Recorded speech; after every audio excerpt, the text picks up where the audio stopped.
દર્શક મિત્રો, આપ જોઈ રહ્યા છો વર્તમાન ન્યૂઝ. લાઇક, સબસ્ક્રાઇબ, શેર કરો.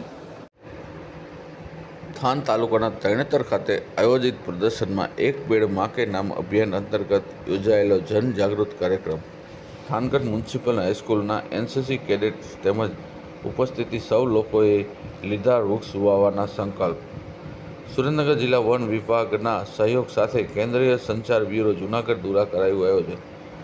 ભાતીગળ મેળો તરણેતર ખાતે ભારત સરકારના માહિતી અને પ્રસારણ મંત્રાલયના કેન્દ્રીય સંચાર બ્યુરો જૂનાગઢ દ્વારા વિકસિત ભારત 2048 વિષયના અન્વયે આયોજિત મલ્ટીમીડિયા પ્રદર્શન સ્થળ પર અનેકવિધ રાષ્ટ્રીય અભિયાનોના અંગે જનજાગૃતિ કાર્યક્રમ પણ કરવામાં આવી રહ્યા છે. જે અંતર્ગત પર્યાવરણ અંગે જનજાગૃતિ સર્વે એક પેડ માં કે નામ અભિયાન અંતર્ગત વિશેષ કાર્યક્રમનું આયોજન કરવામાં આવ્યું. સુરેન્દ્રનગર વન વિભાગના સહયોગ સાથે આયોજિત આ કાર્યક્રમમાં ચોટીલાના RFO PM Makwana, Thangadh RFO AG Rajani, Thangadh municipal હાઈસ્કૂલના આચાર્ય પીએમ ઝાલા તેમજ શિક્ષક જેપી સોલંકીની વિશેષ ઉપસ્થિતિ રહી હતી.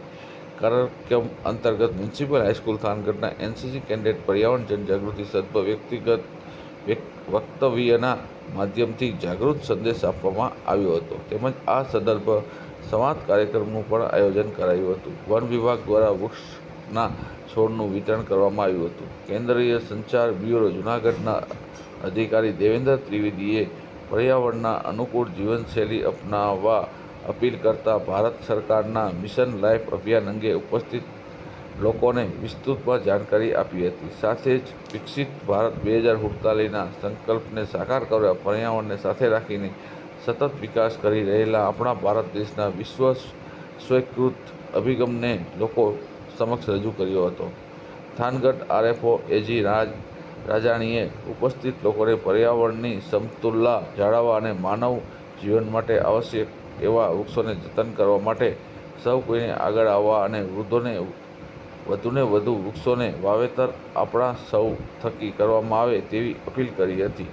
કાર્યક્રમમાં મનોરંજક નાટક માધ્યમથી પણ ઉપસ્થિત લોકો વૃક્ષ વાવવા અને તેનું જતન કરવા માટેના સંદેશો અળવી શૈલી આપવામાં આવ્યા હતા.